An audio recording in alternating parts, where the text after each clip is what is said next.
Hi guys, welcome back to our channel. So ఈరోజు మనం వీడియోలో అయితే సర్వప్ప ఎలా చేసుకోవాలో చూద్దాం. చాలామంది సర్వపిండి అంటారు, మేమైతే మా సైడ్ సర్వప్ప అంటారు. సో కొంచెం బియ్యం పిండి ఉంటే అందులో ఒక బౌల్లోకి ఆ బియ్యం పిండి తీసుకొని అందులో కొంచెం పసుపు, కారం, జీలకర్ర, శనగపప్పు అండ్ కొంచెం అల్లం ఎల్లిగడ్డ పేస్టు, ఉప్పు అండ్ కొత్తిమీర, కరివేపాకు కూడా వేసుకోవచ్చు, పల్లీలు కూడా వేసుకోవచ్చు. మేమైతే అవి స్కిప్ చేసాము. అవి మంచిగా పిండిలో కలుపుకున్న తర్వాత కొన్ని వాటర్ యాడ్ చేసుకుంటూ మన చపాతీ ముద్దలాగా చేసుకోవాలి.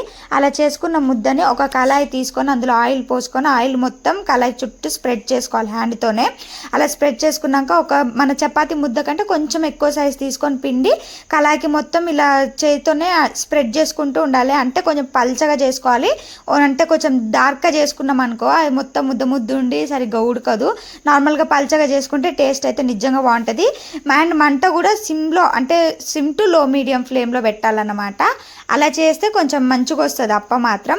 సో కొంచెం కూడా మాడలేదు, గిన్నెకు కూడా అతుక్కోలేదు, ఈజీగా అంటే ఈజీగా ఊడొచ్చేసింది.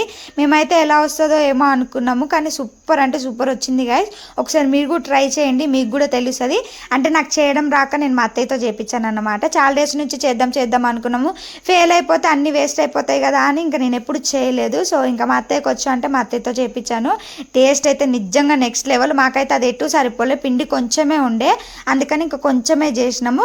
కానీ టేస్ట్ అయితే నిజంగా బాగుంది. ఇంతగానం చెప్తున్నానంటే ఆలోచించుకోండి. అంటే అప్పుడెప్పుడో నేను చిన్నప్పుడు తిన్నా, ఇంకెప్పుడు తినలేదు.